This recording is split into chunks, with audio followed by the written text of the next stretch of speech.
But now we're going to just look at all the ways that it plays itself out, and I think you'll see how nice of a framework this is for thinking about that stuff. So a very common form of price discrimination is called third-degree price discrimination, where you use some objective characteristic of individuals to charge different prices to different people based on these characteristics. In particular, you're going to charge a higher price to those with more elastic demand. Now, this is used very commonly in entertainment and transportation. And Jaime is not here. Does anyone else want to say what they think some of the more common characteristics that people discriminate on? Yeah. Taxi ride, for example. What? Taxi ride.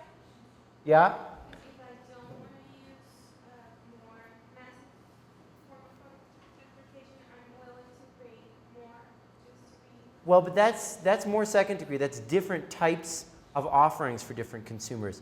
I'm talking about a case where I look at you, see what sort of person you are, and charge you a different price based on that. For specific services. Yeah. Can people think of examples of characteristics that are like that? Yeah, when you go to the hairdresser, sometimes they charge you differently, and they say it's because of the length of your hair, but it's actually Because of what they think you look like? That might be true. That might be true. Anyone else have other examples? I guess when you go to a foreign country, Yep. I had the opportunity to go to England. Yeah? When they charge you because you're a student, they charge you a different Price. Yeah, that's very common. Student or senior or other discounts like that. Library surcharges for journals. So if you buy a journal as an individual, you usually pay a couple $100. If Uniandes Library buys a journal, it pays maybe $100,000. So it's totally different. Often you get a discount for being an educator or a public servant, which is something I like taking advantage of. Developing countries usually pay much less for the same prescription drugs than people in developed countries pay for them. If you buy a piece of software for the home, you pay a low price usually. If you buy it to use in your office, you pay a high price. And many government programs are based on principles like this. So if you're unemployed, you usually get some special subsidy. That's called unemployment insurance. That's basically a form of third-degree price discrimination, right? Some people have advocated taxing people based on how tall they are. That would be a form of third-degree price discrimination. We're going to talk more about that on Thursday. Another version of this is often here in Colombia, you'll pay less to go to a museum than I would pay as an American to go to a museum. That's, again, third-degree price discrimination. Another example that's sort of like third-degree price discrimination is I don't know if anyone's ever been to a Chinese restaurant where they have a menu in Chinese and they have a menu in English. Now, usually the menu in Chinese both has different stuff on it and is much cheaper than the menu in English or in Spanish, right?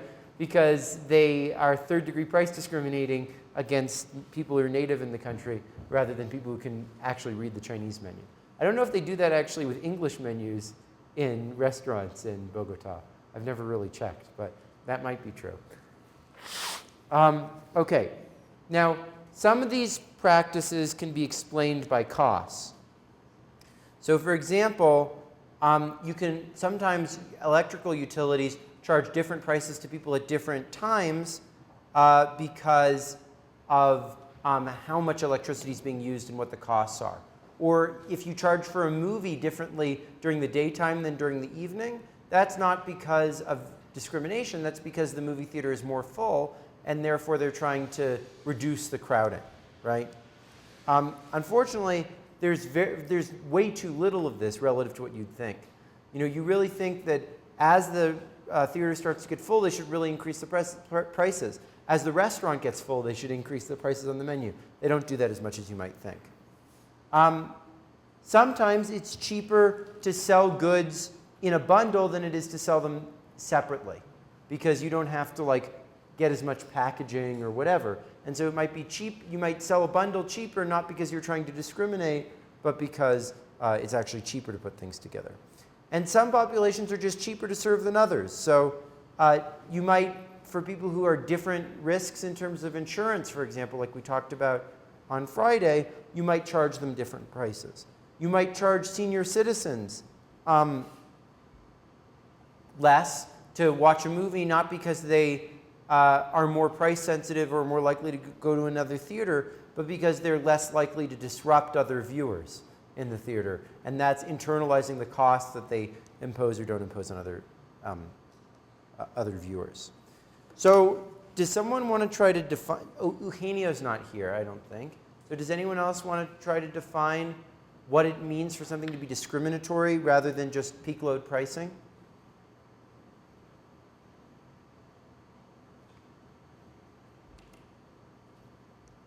Well, it's basically a case where different prices reflect demand conditions rather than cost conditions.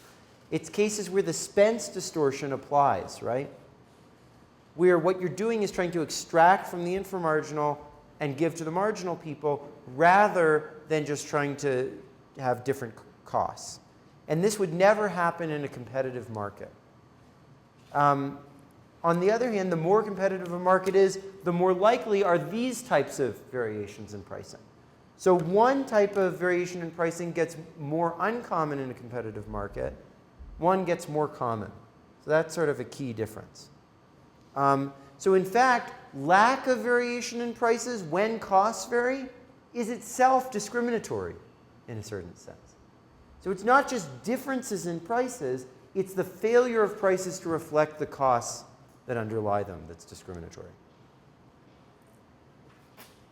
Okay, so now let's think about principles behind third-degree price discrimination. If before discrimination we have to charge the same price in the two markets, then the demands in the two markets get pooled together into a single demand Q bar. Now let's try to derive the elasticity of this demand of the market all pooled together. Nancy, would you come up and either do that on the board or you could do it on your piece of paper and tell us, whatever you prefer. But try to derive what's the elasticity of this total market demand in terms of the demands in each of these individual markets. And here's a marker. And you can erase whatever is up there.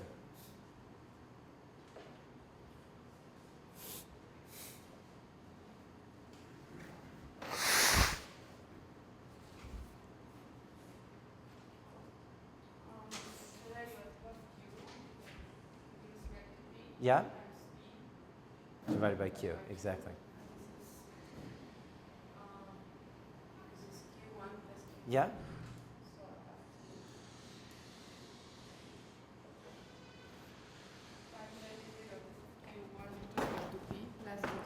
Yeah? Of Q2 with respect to P, and then P and Q is Q1.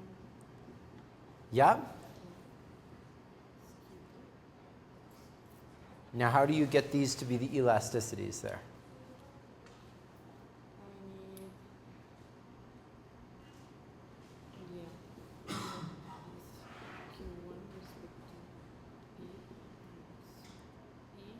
Yeah? Well, to get the elasticity of Q1, you only want to have Q1 down there, right? Oh, yeah. But then you're going to have to multiply the top by Q1, right? And then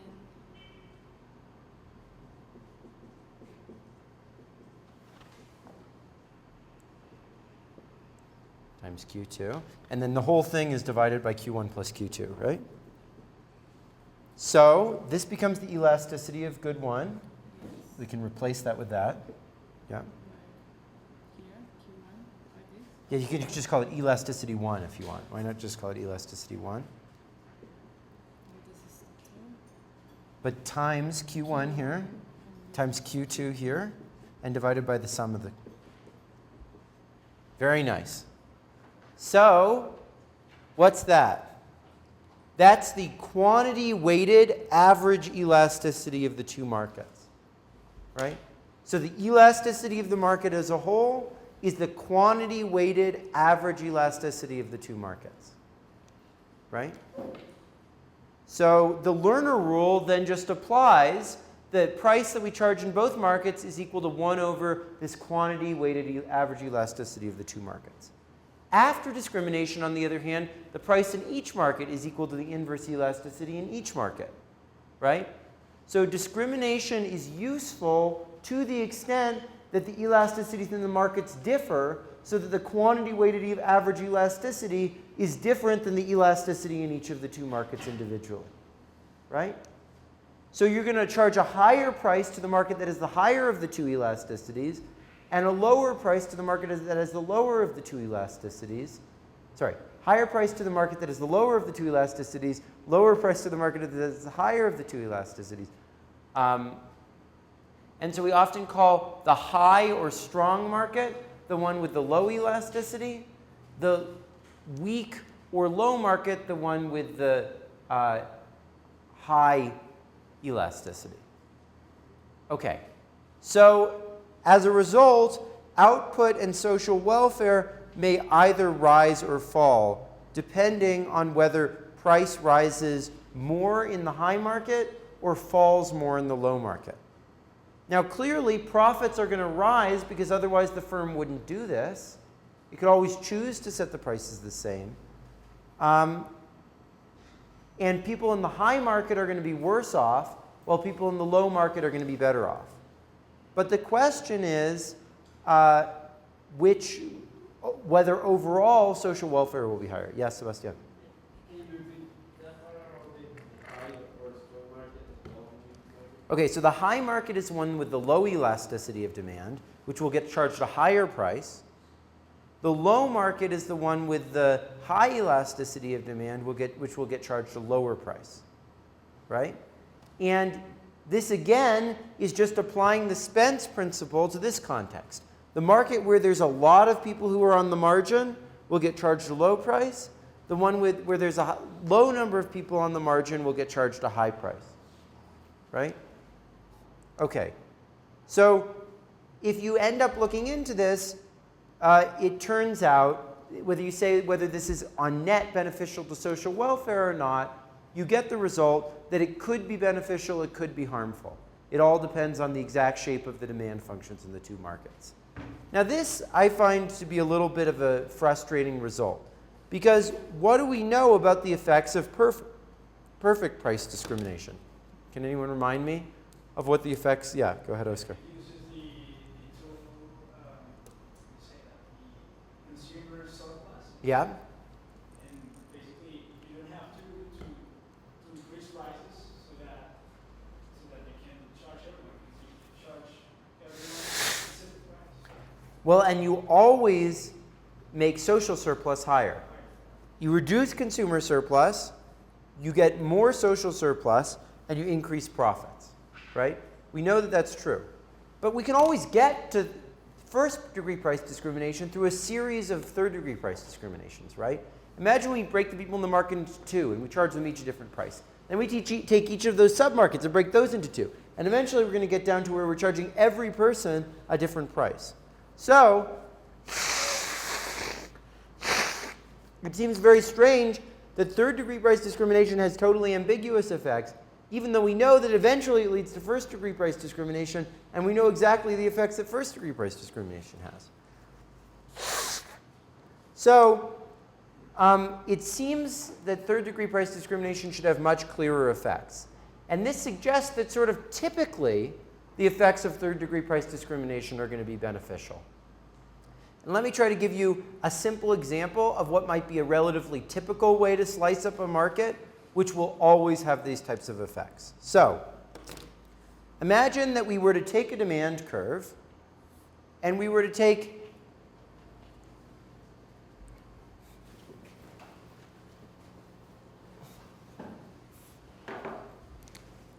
so we have this demand curve, right? And we take everyone who's above a certain willingness to pay, and we put them into one market. And we take everyone who's below a certain willingness to pay, and we put them into another market. Now imagine that the price were up here. What would happen?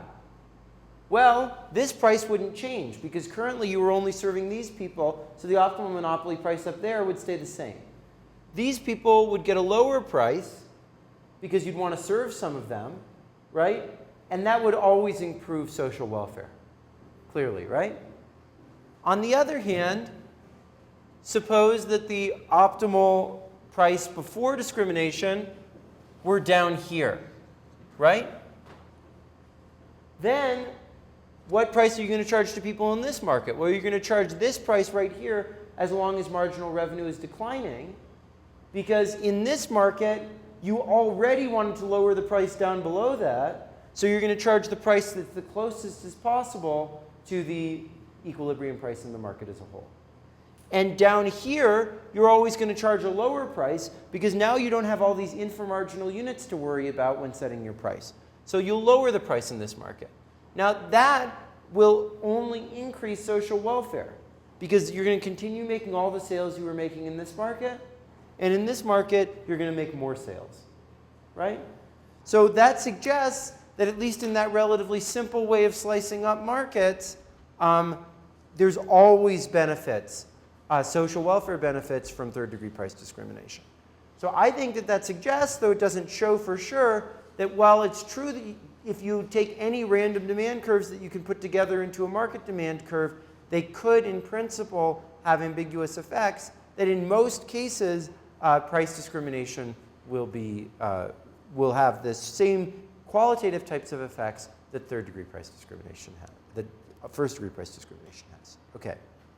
Now, one very common application of the logic of price discrimination is to the design of auctions. So, as we talked about before, running an auction is very much like a monopoly problem. So, does anyone, Francisco Ortega's not here, right? So does anyone want to try to describe how the analogy between an auction and a monopoly problem works?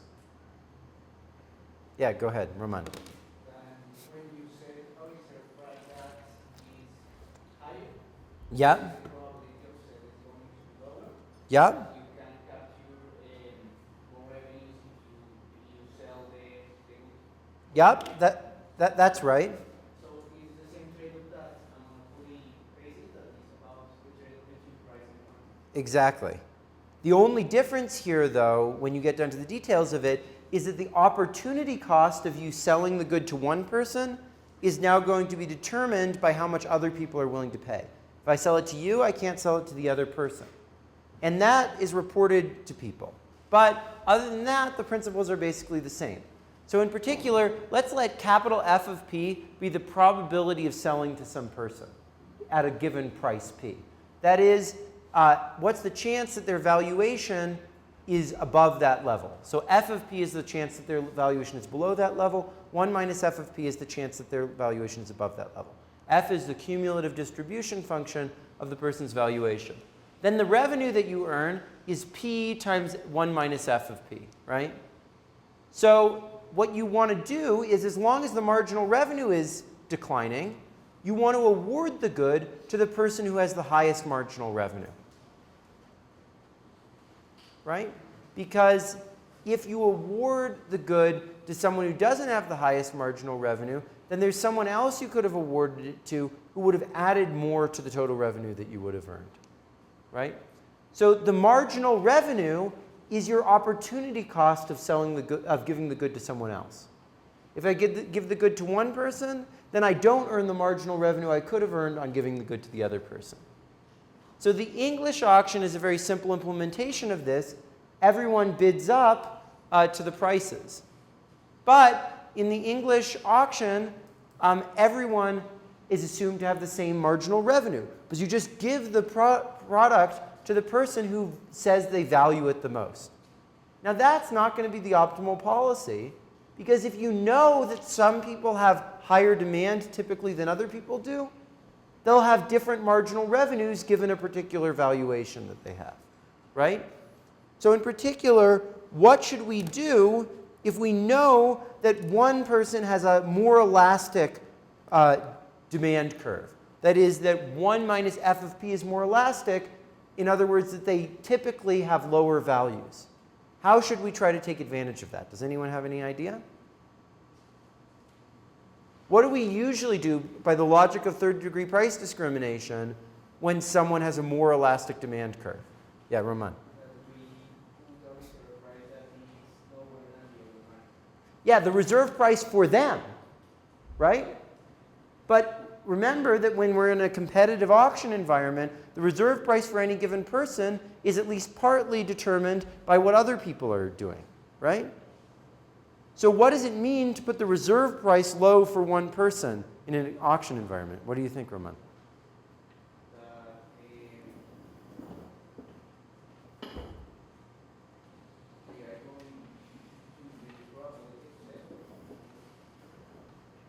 Can anyone else think about if the chance of, if the reserve price, the price at which someone can win, is lower for one person than it is for other people, what would that mean in the context of an auction? That they assign to the good is less than the other scenario.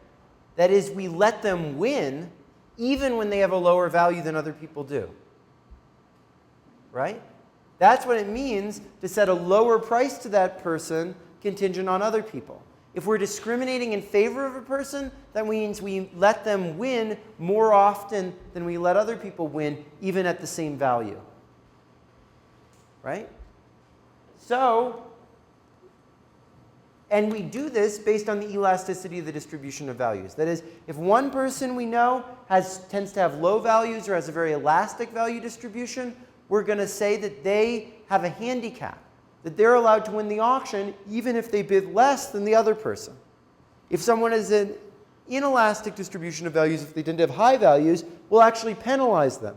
We'll say that you have to bid higher, much higher than the other person in order to win. And why do we do that? Well, it forces the people who we think have a high value to bid a lot higher than the next highest person, right? What we're basically trying to do is we're trying to create more competition between these people, right? You've got someone with a low value, and you don't think that they're really going to be breathing down the neck of the person with the high value very much. That's bad, right? You want the high value person to be afraid of losing to the low value person, and therefore be forced to bid up closer to what they really value the object at, right?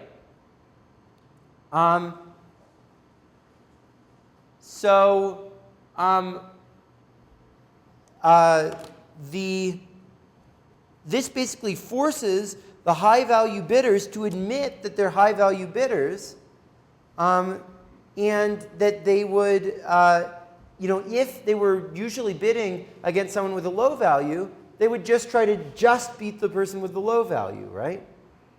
Or in a second price auction, they would bid their value and end up paying the low value that that second person has.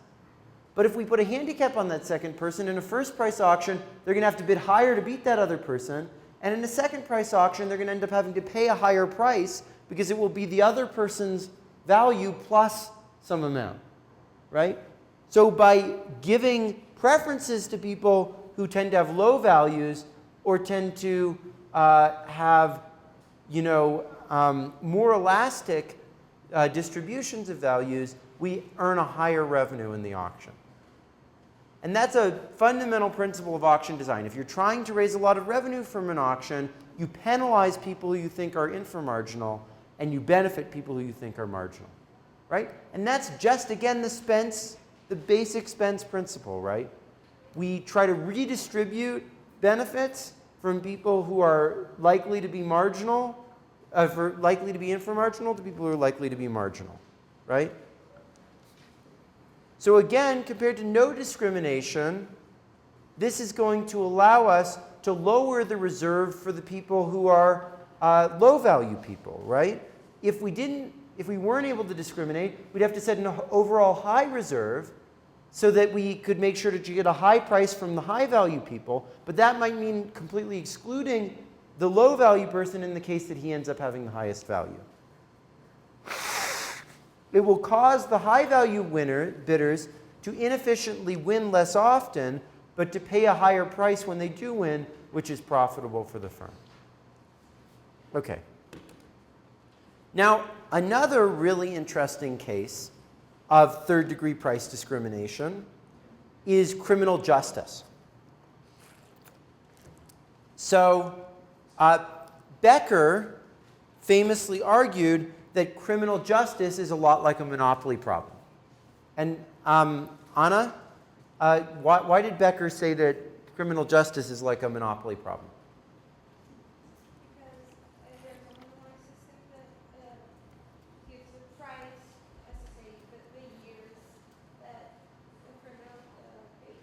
Well, so what's the trade-off between giving, remember in the monopoly problem, the fundamental trade-off is between selling more, right, and getting a higher per unit price. What's the trade-off like that in terms of criminal justice? Getting more criminals out of the streets. Because Yeah. They might rat out other criminals. Yeah? Giving them a lot of time in jail. Yeah, because that's costly, right? It's costly to throw people in jail for two reasons, right? One is that if you throw people in jail, that's just removing productive members from society, potentially, right? And also because it's painful for the people to have to be in jail. So those are all social costs of putting more people in jail.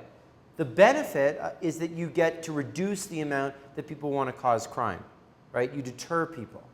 So there's this basic trade-off going slightly in the opposite direction, which is that the more people that you deter from committing crime, the higher the cost per person.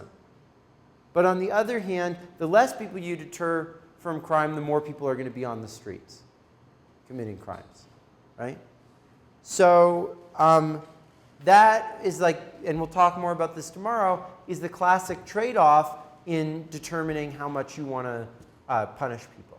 Punishments are costly both for the state and for the person who feels the punishment, but on the other hand, they deter harmful criminal activity. So what that means is that the same sort of trade-off that we have in the monopoly problem arises here, right?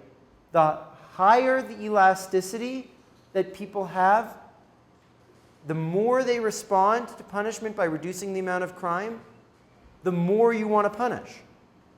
If people don't respond too much to punishment, you don't want to punish them because the trade-off goes the other direction, right?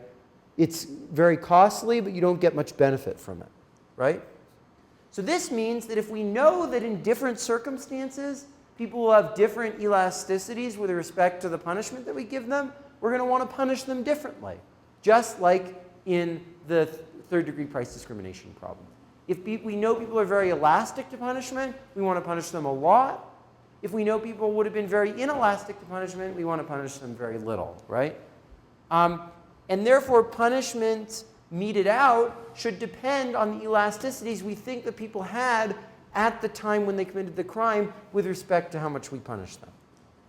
So, Oscar Serrano, could you give me some examples of what you think might be examples where in criminal justice we think about what the elasticity people might have is?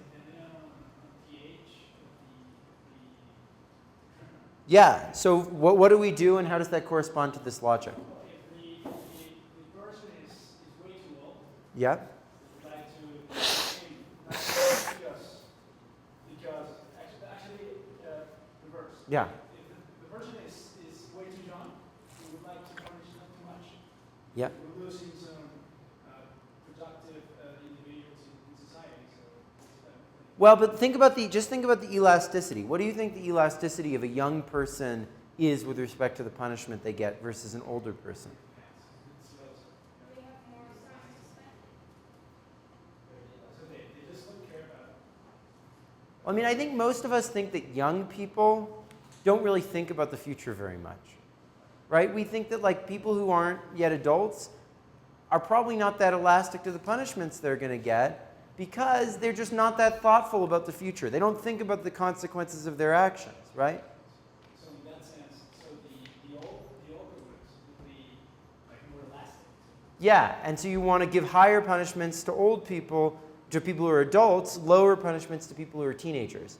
And that's one reason why we might not punish so much teenagers and punish more adults. So I think that's really fascinating. That's a principle of criminal justice that we can derive from a simple economic logic, right? Another example is, I don't know if this is true in Colombia, but there are different degrees of murder in the United States. If you murdered someone in a fit of passion, you get less punishment than if you planned it out over a long period of time. Why is that? Well, because in a fit of passion, you probably don't think about the consequences of your actions. If you think about it over a long period of time, you would have had time to consider that. Therefore, we give lower punishment to people who we think committed crime in a fit of passion, right? Similarly, we offer a temporary insanity defense. If we think you were insane when you did this, then we don't punish you nearly as much. And the reason is because we don't think that the deterrence of potentially being punished could affect what you would do in a state of temporary insanity. So, in fact, this is a broader lesson about why motive or intentions matter, right? As economists, we usually don't think that intentions matter. We usually just say, look, you should bear the consequences of your actions. That comes out of a Pigouvian logic, where we're not thinking about it being costly to enforce against people. But on the other hand, if we have risk aversion, if we have anything that makes it costly to mete out punishments, then we're going to think a lot about how elastic the person was with respect to things. And if their intentions were bad intentions, those are the types of cases in which they could have been deterred from our punishment. And therefore, you can think about all the stuff people talk about in intentions in sociology and in philosophy as really being ways of third-degree price discriminating against people who would have been more elastic to the bad feelings we have towards them or the punishments we give them. Okay, so that is classic third-degree price discrimination. But now I want to move on to cases where the design of products is used to discriminate, rather than just the prices charged on the products. And the most classic model of this is by Hotelling. So Hotelling thought about product characteristics lying along a line, just as consumers do. This is the classic example of single-peaked horizontal preferences, where I'd like something to be as close as possible to me, and the further that it is from me, the less I like it. And this has become a whole tradition in economics of spatial models, where people live somewhere in space and they like things that are closer to them and dislike things that are further from them. So an example of this might be the location of a store, where consumers, say, live uniformly on a line and are forced to travel to the store, so they'd like to go to a store that's closest to them as possible. So consumers are always going to buy one of the two products. They're just going to buy the product from the store that's the closest to them. Now, this is technically not a monopoly situation. It's more like oligopoly, but you'll see that the logic is very similar. So the idea of the model is every firm starts somewhere on the line. And the question is, where are they going to move from the current position they are on the line? According to the logic of Spence. Juan Rojas. According to the logic of Spence, where are the firms going to move in order to cater to the marginal consumers? Closer to those which are Who are the marginal consumers? If everyone's buying from one and the firms are at 2 points on the line, where are the marginal consumers?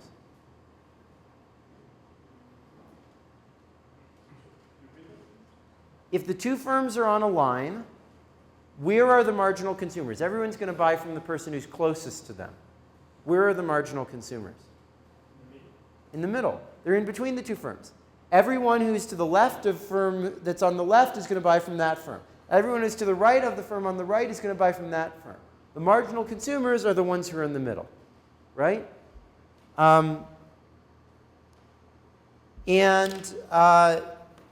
So Spence says, cater to the marginal consumer. She's the one who's halfway in the middle. You'll move towards your competitor.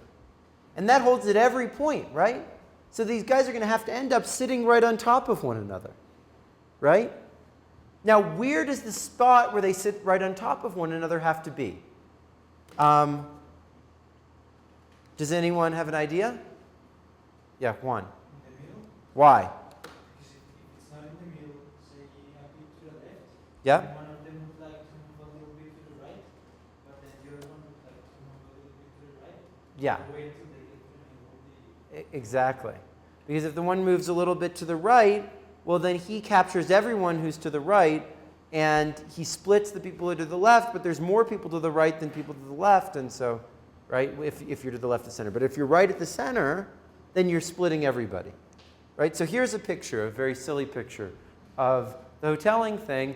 Here's the line. Here are the two guys. They're going to move towards each other. If they're a little bit to the left, then the guy can, by moving to the right, leave this guy with less than half and get more than half of them for himself. Okay. So Hotelling's law is that both firms end up at the center. This is an extremely famous result. Everyone would be better off if the firms moved to points 0.25 and 0.75 rather than sitting in the center, right?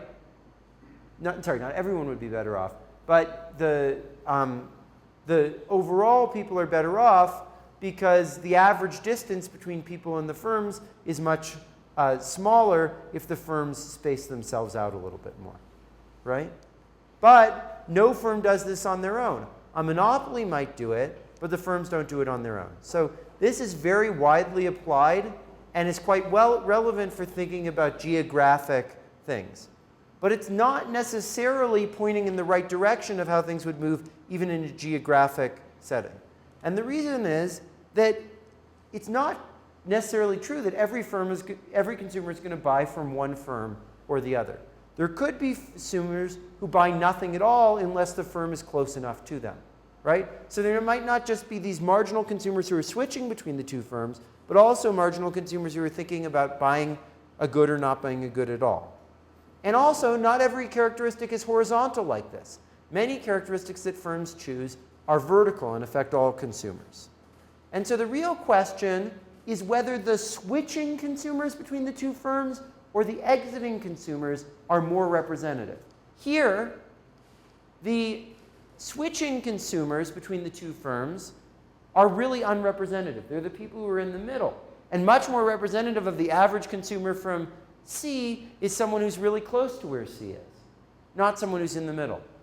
So having competition forces them to cater to the switching consumers. But the switching consumers are not very representative. We want them to cater to the representative consumers, not to the switching consumers. And so a monopoly could be better in this context. But in many other cases, the exiting consumers are actually less representative than the switching consumers. The consumers who are switching between the two goods may be much more representative. So competition may actually lead the firms to cater more to the right types of consumers. So you should always ask yourself the question, are the switching consumers or the exiting consumers more representative?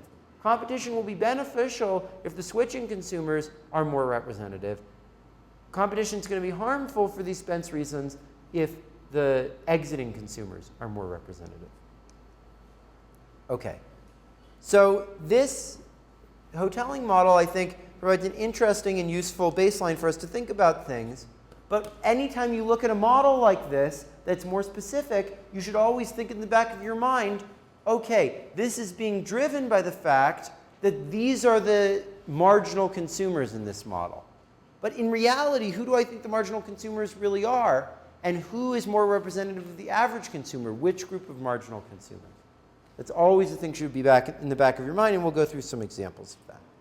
Okay, probably the most common application of the hoteling logic is to electoral competition. So imagine that there are two parties competing, and they're on a left to right political spectrum. And everyone votes, it's just a question of whom they vote for. Now, as a direct extension of the hoteling logic in this election, Pablo, what would be the equilibrium between these two parties? The party who moved to the medium voter. Yeah. The one who does like that. Who would decide? They will move to the center as much as they can. Yeah, they move. The person who has the more, like, who doubts the more for whom to vote. Yes, the one who is half of the voters are to the left of and half of the voters are to the right of, right? That's the same principle as in the hoteling game we just talked about. So both political parties will adopt the position of the median voter who has an equal number of votes to her left and to her right. This is probably the most fundamental result in political science. It's the one formal result that almost every political scientist knows. And it matches basic common sense and conventional wisdom of people talking about politics. In a two-party winner-take-all system, both parties run towards the center, right? And another way of putting this is the more competition there is, the closer the parties are, the more free of an electoral system is, the more things move towards the center.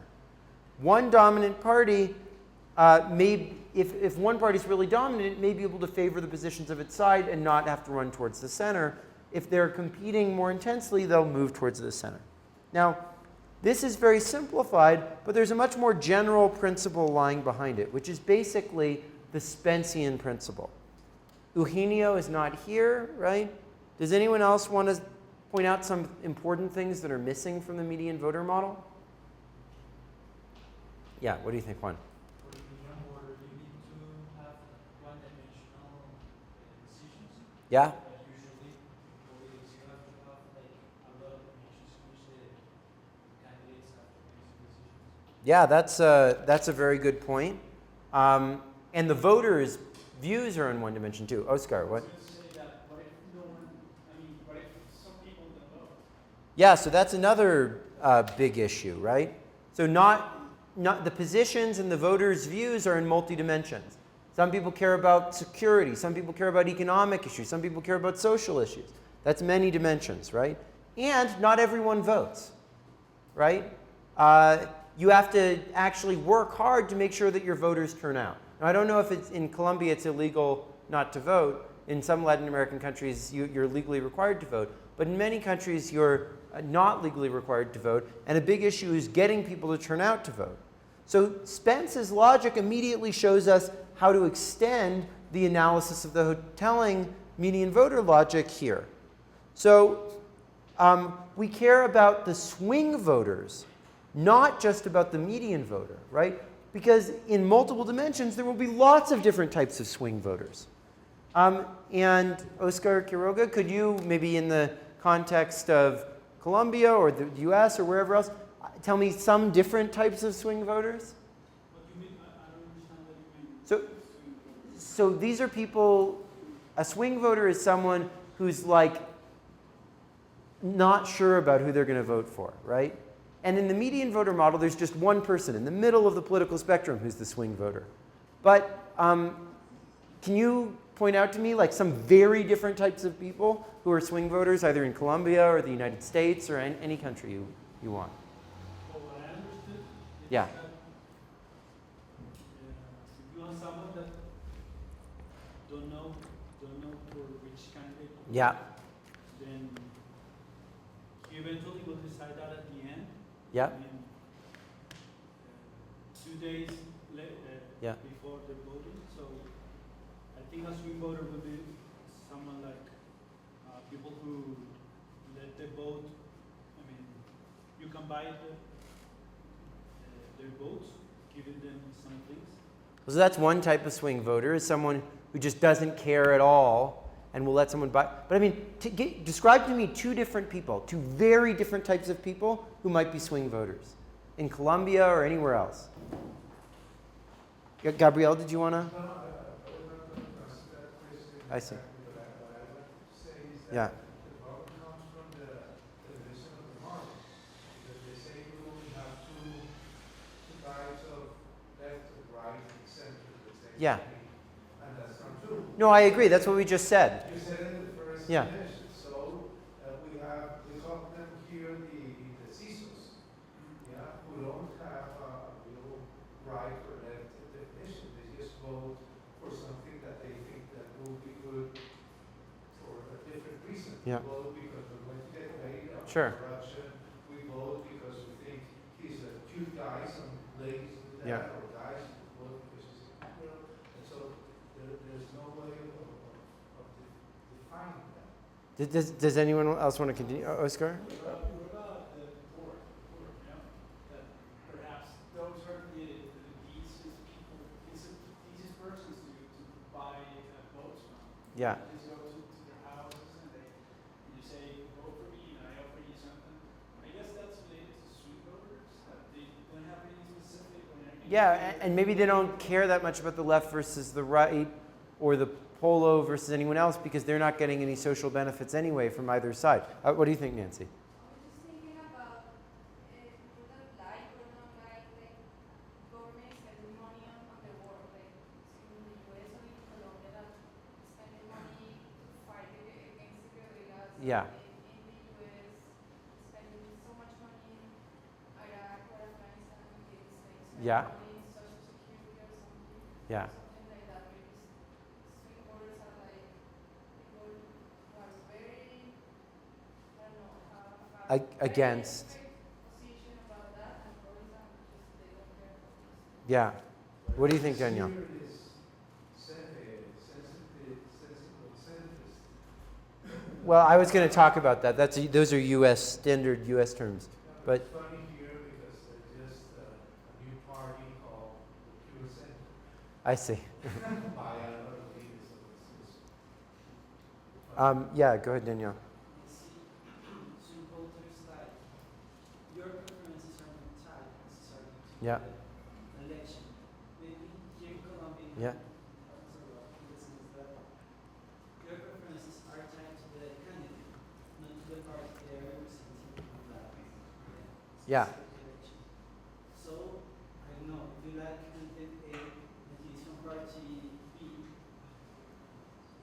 the next election, candidate A is from party C, Yeah. maybe the parties are opposing ideas, but you are still voting for the same candidate. Yeah. So, in some elections, your preferences are going to be the preferences of party B, and in the other elections, your preferences are going to be from the party C. Yeah. So, in that sense, you are a swing voter because your preferences are changing, but because you are voting for candidate A, not for candidate D. Yeah. Then, it's, I don't know, a way to see or to model that behavior. Well, I mean, I guess the thing I was trying to think about is like examples of very different types of people who would be swing voters. So maybe in Colombia, an example would be like a swing voter. Imagine that some Uribista runs against Santos next time or something like that, right? Which is kind of plausible. One type of swing voter between them might be someone who is like a displaced person from the war. On the one hand, they quite like Uribe because the poor tend to be more sympathetic to Uribe, but on the other hand, they feel that Uribe was treating displaced people badly. But another type of swing voter between them might be like someone who worries a lot about security but is quite wealthy, because the wealthy people tend to like Santos, but on the other hand, they are really pro-security, so they like Uribe. Or in the United States, the classic example is there's people called the sensible centrists. These tend to be people from social backgrounds sort of like me. They're very socially liberal, they believe in gay rights and whatever, but they don't want high taxes. On the other hand, there's what's called the radical middle, which tend to be like poor, very religious people who like hate gay people and don't want abortion, but who are very want more redistribution of wealth, right? So those are two complete. I mean, those people couldn't be further apart from each other, right? And yet they're both swing voters. So this idea that there's this one guy who's the median voter is sort of crazy, right? Because in reality, there's a whole bunch of, and those are just two extreme types. There's a whole range of different people who are swing voters, right? And in fact, campaigns often develop policies specifically to target different groups of swing voters. So there's a book by Mark Penn, which is called Microtrends, which he was an advisor to Hillary Clinton, and it was all about the 150 different little swing voter groups that exist in the election and the exact micro policies that you need to do to attract each one of them, right? That's the core of political strategy. The core of political strategy is not just be the median voter, it's think about what all the different groups of swing voters are and try to appeal to them. But parties don't always even run to the swing voters. They run to try to turn out their base. Danielle Bernal, could you give me some examples of things like that happening?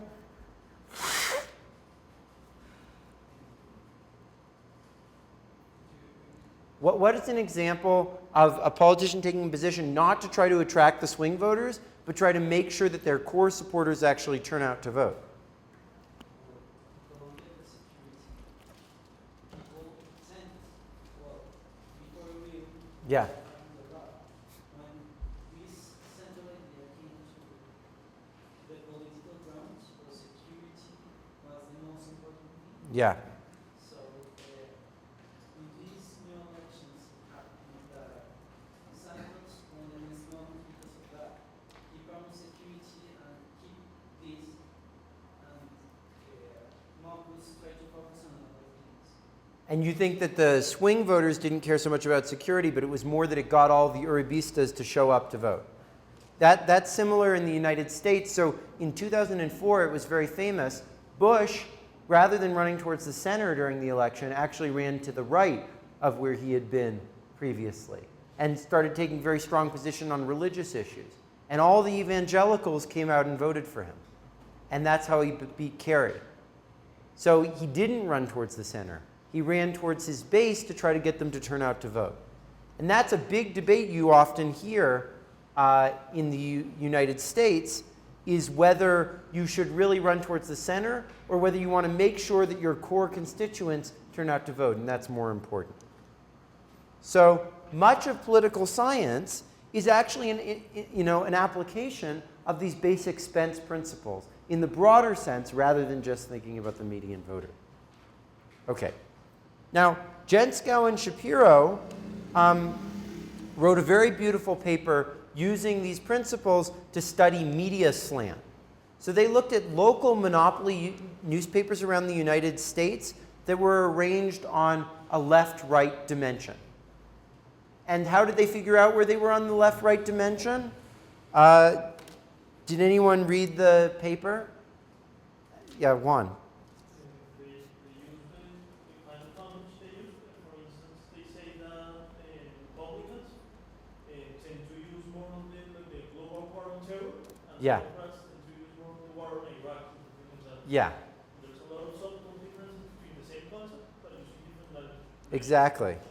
So what they did is they looked through the congressional record, which is like all the speeches by Democrats and Republicans, and they identified the 100 phrases that were most used more by Republicans and Democrats, which tend to be things like death tax rather than estate tax, or illegal aliens rather than immigrants. And Democrats tend to use words like poor people, workers' rights, and tax breaks. And then they took every paper in the United States, every local paper, and they rated the papers based on how much they used the words that Democrats used versus how much they used the words that Republicans used. And they gave every newspaper a score based on that, and it works very well. All the newspapers that you think are right-wing come out right-wing on this. All the newspapers that you think are left-wing come out left-wing on this. And then what they did is they took local markets and they broke them into districts. And they looked at the politics of people in those districts based on voting data. And then they measured which districts do read the newspaper and which districts don't read the newspaper, and used this to calibrate the effect that changes in the political inclinations have on the demand for the product. So Juan Castillo, do you remember how they did that? So what they did was that they looked, they found that left-wing papers were read less often in right-wing zip codes, and they used the interaction between those two things to figure out how much people respond to ideology and changing how much they read the newspaper, right? So the more that it was the case that a left-wing newspaper in a area would be in a right-wing zip code read less, the more you realize that people would respond to changes in the ideology, right? And that shows how much the newspapers are willing to sacrifice profits in order to get the slant that they want to give the newspaper. Because what they did is they added up a whole area and figured out overall in that area what would be the profit maximizing point to be on the hoteling line, given the distribution of political tastes that everyone has. And then they found that imagine you have one guy who owns a whole bunch of newspapers in different places. If you think he was trying to slant things towards his personal ideological view, then once you control for the ideological views of the districts where he sells his newspaper, there wouldn't be any effect of the fact that he owns it on the slant, right? But if he's trying to slant it towards his views, then you'd think that his newspapers would be clustered together relative to what you would predict from his the area in which the newspaper operates. And they basically found that there was very little effect of that. That is, everyone was basically just choosing the slant of their newspaper to cater to the consumers who were in that area. And that they weren't willing to sacrifice some profits in order to slant the newspaper in their way. Now, one reason for that is that these are all little local newspapers. They're not big national things. And so the influence you could probably have on national politics is relatively small. So you might not have that big of an incentive to try to slant things in one way. So it might be a result of a free rider problem, but it's very important from the perspective of media ownership because it makes you think that it's not so important that you actually have diverse ownership, that maybe people will just position the ownership of the media, the political views of the media, to cater to consumers rather than to try to influence their views. So here's an example. They find that here's the correlation between the percent that are Republican in the district and the slant of the newspaper. And you get a very strong relationship between those. Okay. Now, in many situations, the characteristics of products that are valued are actually determined by who buys the product. So consumers serve both as users, serve both as consumers and producers of the characteristics of the product.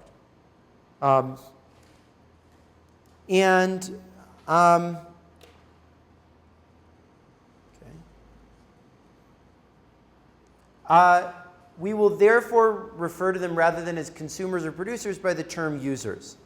Now, when user generation is important, we're going to call a monopoly a platform. These are sometimes also called two-sided markets or network industries. Now, examples of this type of thing are all over the place, and as time goes on, they're getting more and more important. Danielle Bernal, could you give some examples of platforms? Industries where you think that a big part of what makes the product valuable is who else is buying the product. Fashion is one example, but can you think of some other examples?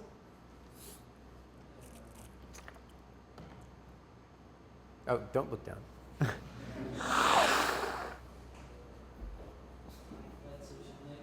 Social networks are a great example. Great example. Those are both very good examples. Anyone else have other examples they can think of?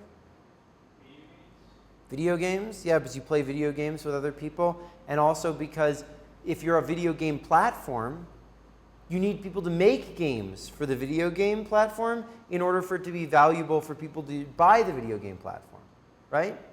So the value to consumers of using it depends on how many people are buying it. But another example is all forms of media, right? How valuable is it to advertise in a newspaper if no one reads that newspaper? The value of the newspaper to the advertisers is also, who are one of the customers, depends on how many of the readers are using the newspaper. Television, websites, payment platforms. So credit cards are only valuable to consumers if merchants are also accepting those credit cards, right? Operating systems like smartphones or video game platforms are only valuable if people are making software for those platforms. And it's only valuable to the software developers if people are using them, right? So the App Store is a perfect example of a platform, right, on the iPhone. It's only valuable to the app producers if people use the iPhone, but also the iPhone is only valuable if people are making apps for it, right? Transactions platforms like financial markets, eBay, are also good examples. Dating clubs or websites, right? The Yellow Pages are only valuable if people put their stuff into the Yellow Pages. Shopping malls are only valuable to consumers and only valuable to firms if the other one comes, right? So this is a very common phenomenon and increasingly important with the internet. Okay, so let's focus only on the Spence effects now. And to do that, let's assume that the only thing that matters is how many people use, not which types of people are using it. So the identity of the consumers is irrelevant. The other sorts of sorting effects will show up in a natural way, as you would see. So let's imagine that users, just as in Spence, have a utility that only depends on the number of people that participate. That's the non-price characteristic. So now the number of people both serves the role that the number of people did before and serves the role of the non-price characteristic. Both of those things are being put together into one thing. So what is going to be the effect of increasing the number of people on price? Does anyone want to try to reason that out? Well, basically it combines the two effects from before. We knew that when we increased the number of people, the effect that had on price was -1 over the number of people on the margin, right? Because the effect of the price on the number of people was the negative of the number of people on the margin. So the effect of the number of people on the price is -1 over the number of people on the margin. But we also know that increasing the non-price instrument is going to cause the price to increase by the average utility of marginal consumers. So both of those things are put together now. And does increasing the number of people increase or decrease the price? Well, there's two effects. On the one hand, you have to decrease your price in order to get more people in. But on the other hand, having more people increases the price because it makes the product more valuable. So these two effects offset one another. The price may either rise or fall when the number of people increases.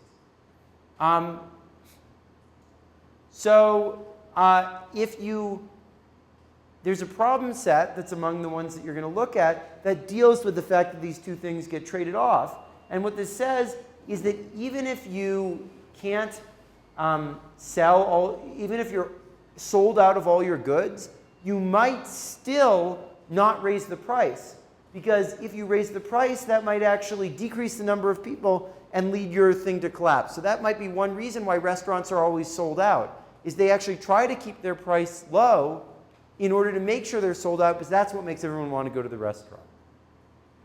So there's one of the problem sets talks about that. Okay. Now, for everything else we're going to do, we can just combine the roles of rho and n into one thing, which is n. So the social value is now going to be to set of choosing n is now going to be to set price minus marginal cost plus the average utility that people get from having more people on board times the number of people equal to 0. Right? Where marginal cost is the derivative of cost with respect to the number of people.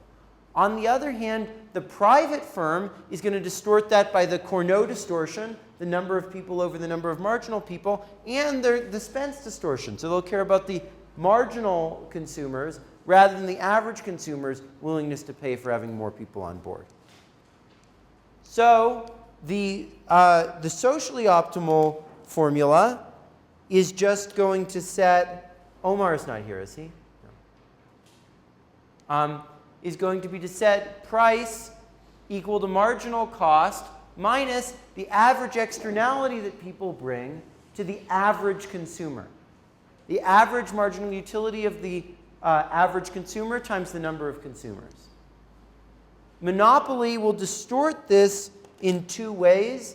Danielle, could you say what, don't look at your slides, and tell me what the two ways in which the monopoly will distort this are? There are the two distortions that we've talked about so far, the quantity distortion and the non-price instrument distortion.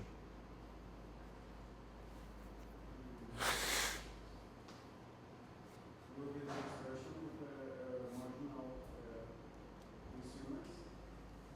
That you care about the marginal rather than the inframarginal, Yeah. right? So that's sort of the Spence discriminatory distortion. And what's the more classic distortion that we talked about on Friday?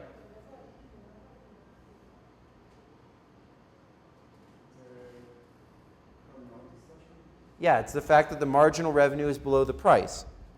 Exactly right. So there's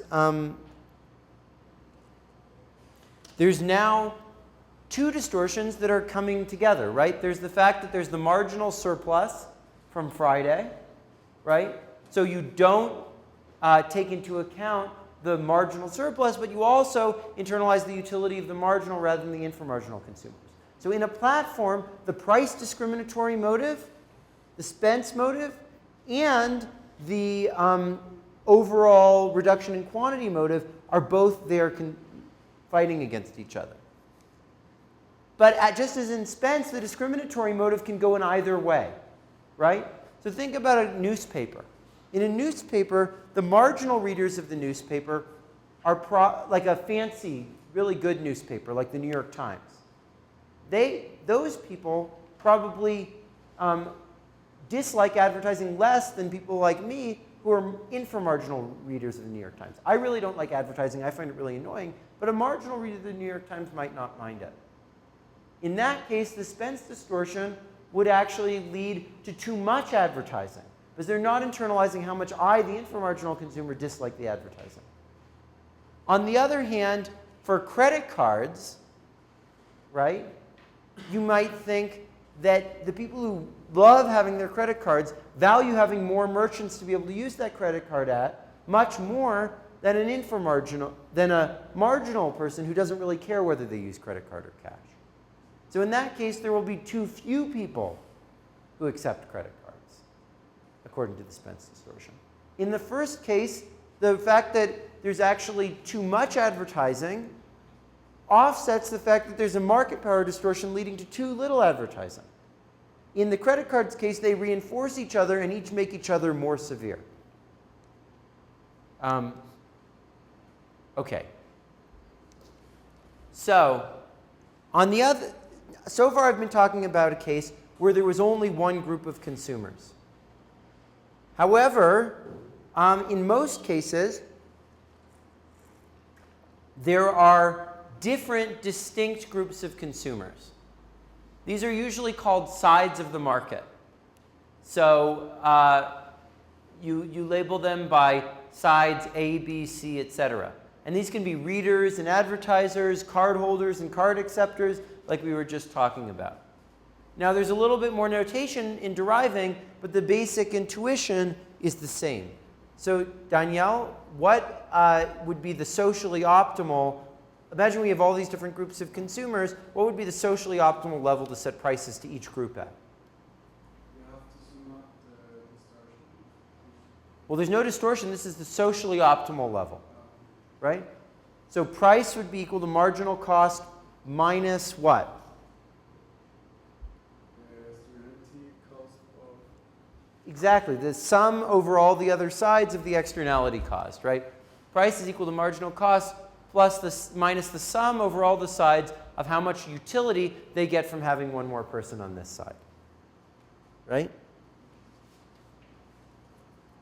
On the other hand, the private profit maximizing is going to have two distortions. They'll add a Cournot distortion to each side, and they'll internalize the marginal utility only of the marginal consumers on all the other sides of the market. Okay, now let's turn to sorting. So this I left out of the platform analysis, but is important there because you often want to sort for the most valuable consumers. And a very nice application of this is Einov et al. 2012, actually not now 2011, because it just came out in Econometrica. So the subprime auto loan industry is a perfect case where you have really diverse consumers, right? You've got all sorts of different people buying subprime auto loans, right? And the product dimensions that are relevant are down payment. You can change how much of a down payment you have to make to get your car, right? The interest rate is another dimension you could change, and the sticker price. All those things will affect different consumers differently. Now, you can observe credit scores of consumers and adjust things based on that, so you can explicitly discriminate on that. But there's also lots of hidden risks, because credit scores only tell you a very small part of the characteristics of a consumer. Now, changing the required down payment can affect the types of consumers and the types of risks you face in two different ways. Does anyone want to highlight what some of those different ways are and how they correspond to what we've been talking about so far? Go ahead, Nancy.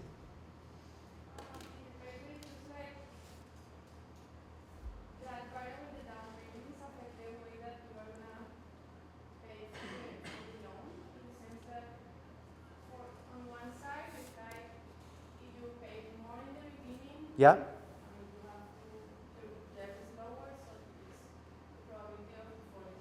Yeah.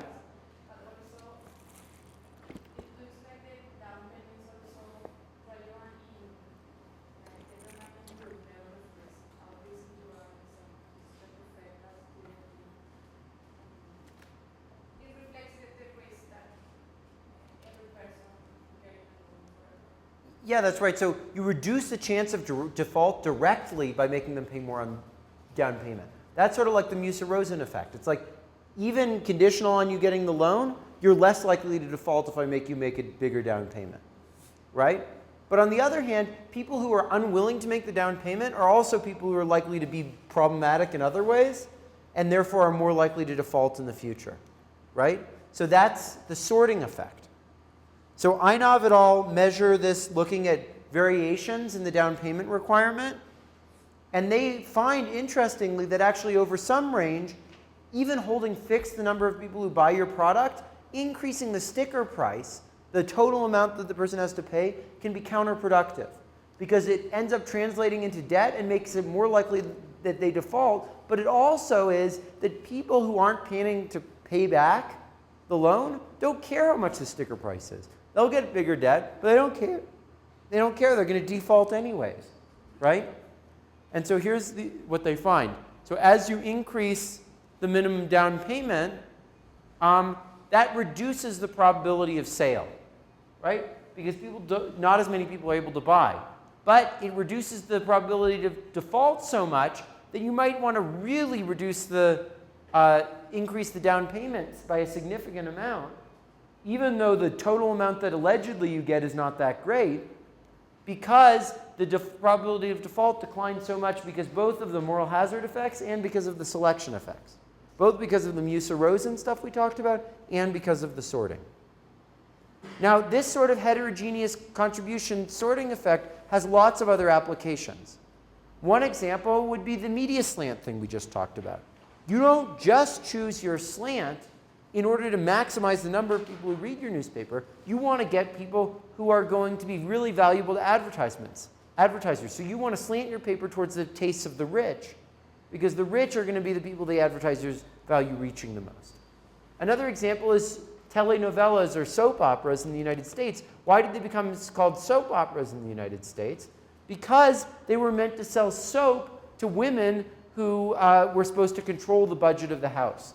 And those women were supposed to like melodrama, and so you made the thing very melodramatic in order to try to attract the housewives to watch it. Credit card points are another great example of this. So if the people who most value getting points on their credit card are also the people who are going to use the credit card the most often and let the company make the most money off the merchants who pay them a fee. And we'll formalize this a little bit below. Another example is that insurers often make their takeaway coverage of conditions that they think it's likely that people might know that they have, so that they can select out the people who might be most costly to the company, right? So they try to skim off the most valuable patients, and we'll talk more about this on Wednesday. Colleges, if MIT is trying to attract more people in the humanities, they might make facilities that are valuable to people in the humanities.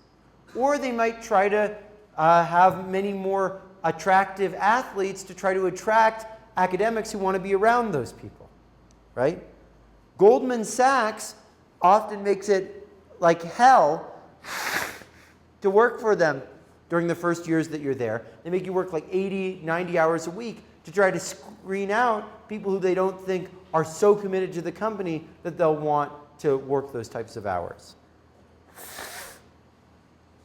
We'll talk tomorrow about how intellectual property is more valuable than just getting a prize for products that are going to be the most valuable to consumers, and therefore it can try to attract the more valuable products. That's one reason why we might have intellectual property policy. Industrial policy, in general, tries to target subsidies at companies that have a large ratio of average utility to price, because those are the ones that won't get enough rewards in the marketplace. So there's a whole bunch of areas where policies are designed to try to sort in the most valuable types of consumers or firms and to sort out the things that are less valuable. Okay, so let's now turn to the intensive margin, which is the profits that you make per customer. And the standard way you do this is to use what's called nonlinear tariffs. These are different prices for purchasing different number of units, and sometimes offering consumers a choice between discretely different bundles of goods. So, Sergio, what would be some examples of second-degree price discrimination or nonlinear pricing in the real world, where different bundles are created to sort of attract different groups of consumers to try to get the consumers who value it more to pay more?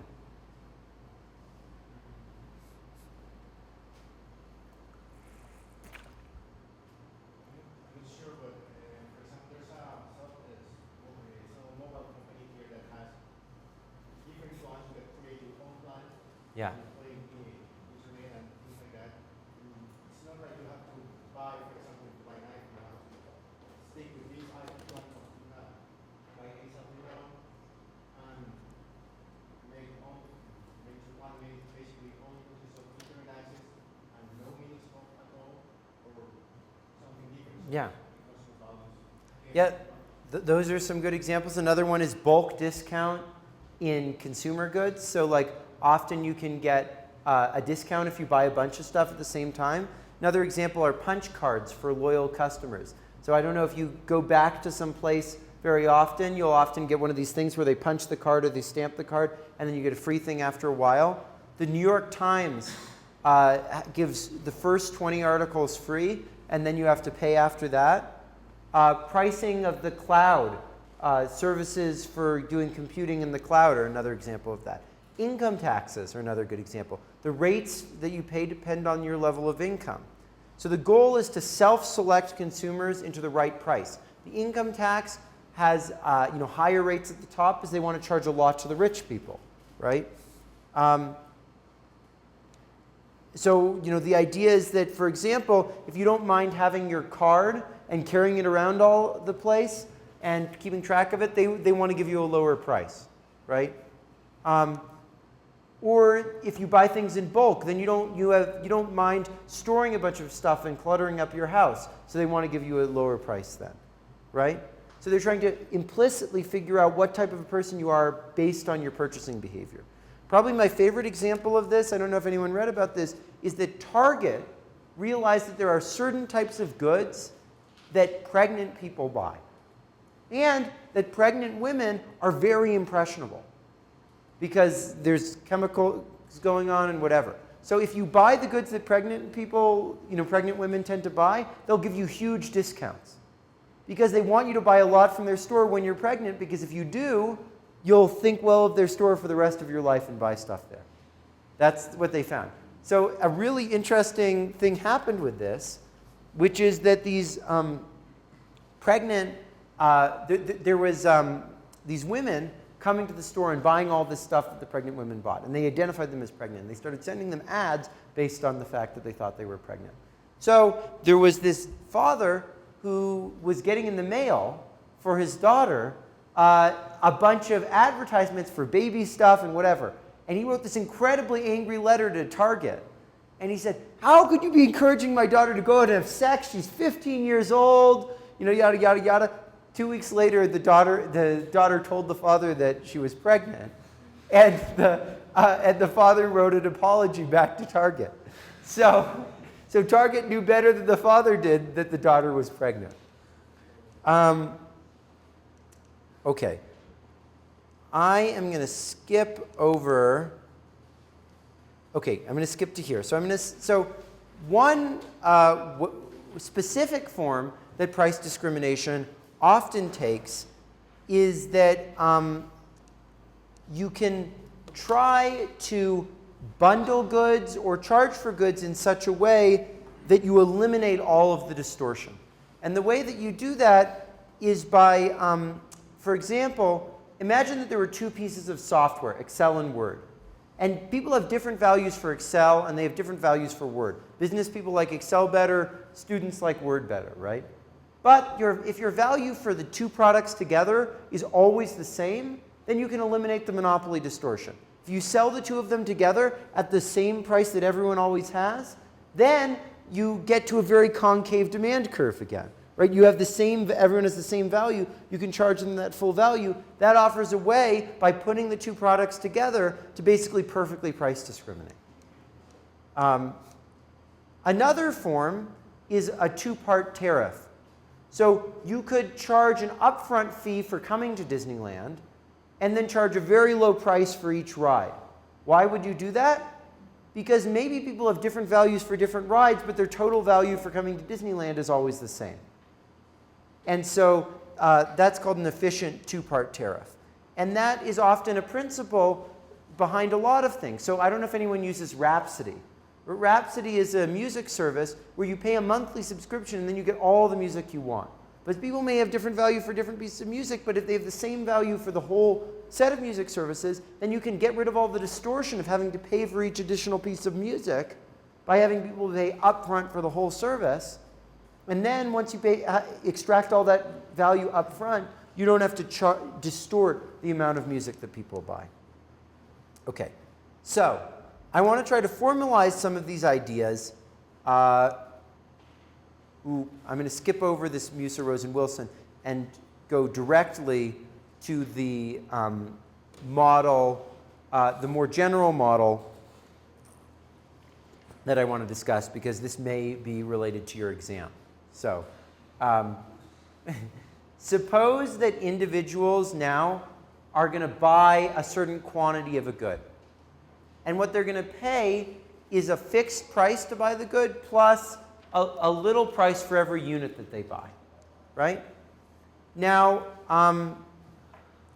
the optimal quantity for them to purchase of the good, if they do show up at the store at all, so if they show up at the store at all, they have to pay this fixed price. And they pay a little price for every additional unit they buy. The amount that they're going to buy once they come to the store depends on the price that they're charged, as well as on what type of consumer they are.